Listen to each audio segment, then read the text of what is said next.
ഒന്ന് ചുമ്മാ ഇരിക്കണത്. നെക്ലേസ് ഇവിടെ പോവാനാ? വീടിൻ്റെ ജനലോ വാതിലോ ഇളക്കി മാറ്റിയിട്ടുണ്ടോ? ഇല്ലെങ്കിൽ അത് അവിടെ തന്നെ കാണും. വേണ്ട, പോലീസൊന്നും പറയണ്ട, അതൊക്കെ ആകെ കുലുമാലാകും. പോലീസ് വേണ്ടേ വേണ്ട, ഞാൻ അങ്ങോട്ട് വരാം, എന്നിട്ട് തീരുമാനിക്കാം.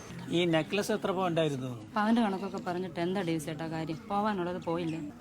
എന്ത് പറ്റി? ഡേവിസ് ചേട്ടനെ മുളിച്ച് വെച്ചേക്കുണ്ടല്ലോ. നെക്ലേസ് മോശം പോയത് അറിഞ്ഞിട്ട് വന്നതാണ് അളിയ. സുധാരണ ഇപ്പൊ വന്നു. അതൊക്കെ പിന്നെ പറയാ. അളിയൻ എന്താ ഇക്കാര്യം പോലീസിന്റെ അടുത്ത് പറയാതിരുന്നത്? ഒരു മിനിറ്റ്. അതെ, ഇപ്പോഴത്തെ പോലീസുകാരുടെ കാര്യം അറിയില്ലേ? അവർ വാദിയെ പ്രതിയാക്കി കളയും. മാത്രമല്ല, നെക്ലേസ് ഇവിടെ തന്നെ കാണുന്നേ, വേറെ ഇവിടെ പോവാനാ? വീട് മൊത്തം അരിച്ചു പെറുക്കി. പിന്നെ അത് ഇവിടെ പോയി കുറെ ശ്രദ്ധ വേണം. ഭാഗ്യത്തിന് ഇവിടുത്തെ എസ്ഐന്റെ പരിചയക്കാരനാണ്. അങ്ങനെ ഏത് കള്ളനും സെക്കൻഡ് വെച്ച് പിടിക്കും. അപ്പൊ പോലീസിൽ പറഞ്ഞു അല്ലേ? വേറെന്താ വഴി? വിരലടയാളം പരിശോധിക്കുന്നവരും കൊണ്ടുവരാന്ന് പറഞ്ഞിട്ടുണ്ട്. അത് നന്നായി. കള്ളം പോയാലും വിരലടയാളം അവിടെ തന്നെ കാണുമല്ലോ. എന്നാ പിന്നെ ഞാൻ പോവാം. ലേബേഴ്സിന് കൂലി കൊടുക്കണം, ഇപ്പൊ തന്നെ വൈകി. കൂലിയൊക്കെ പിന്നെ കൊടുക്കാം. പോലീസുകാർ വരും, വീട്ടുകാരനില്ലാതെ എങ്ങനാ? അതല്ല, എനിക്ക് ആട്ട വാങ്ങണം ചപ്പാത്തി ഉണ്ടാക്കാൻ. ആട്ട ഇവിടെ ഉണ്ട്, ചപ്പാത്തി ഞാൻ ഉണ്ടാക്കി തരാം. വേറെ പ്രശ്നങ്ങളുണ്ട്.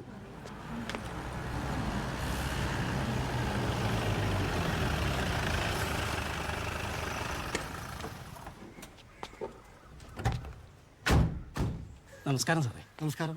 ഈ ഭാഗത്ത് അങ്ങനെ മോഷണം നടക്കാറുള്ള സുധാര? ഇവിടെ നാട്ടുകാർ അങ്ങനെ തന്നെയാണ് സാറേ പറയുന്നത്. ഈ വിരലടയാള വിദഗ്ധർ വന്നിട്ടുണ്ടോ സാർ? ഇവിടുത്തെ വീട്ടുകാരാണ്, എന്റെ അളിയനാണ് സാറേ. അത് ശരി. എന്താ ചോദിച്ചാ? വിരലടയാള വിദഗ്ധ പരിശോധിക്കുന്ന ആള് അല്ലേ വന്നിട്ടുണ്ട്? അല്ല, ഞങ്ങൾ വീട്ടുകാരുടെ എല്ലാവരുടെയും വിരലടയാളം ആ മുറിയിൽ ഇഷ്ടംപോലെ കാണുമല്ലോ. അതിൻ്റെ ഇടയിൽ നീ കള്ളന്റെ വിരലടയാളം മാത്രമായിട്ട് വേർതിരിച്ചെടുക്കാൻ പറ്റുമോ സാർ? എവിടെ ജോലി ചെയ്യുന്നത്?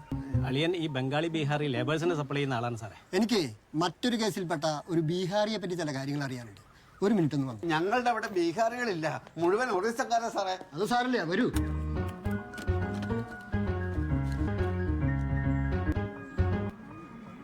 സുധാര സാർ, ഒന്നിങ്ങോട്ട് വന്നേ. ഇയാളുടെ ഭാര്യ വിളിച്ചു.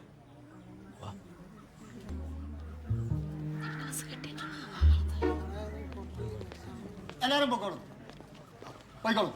ഇവിടെ മാലൊന്നും മോശം പോയില്ല, പോയിക്കോളും.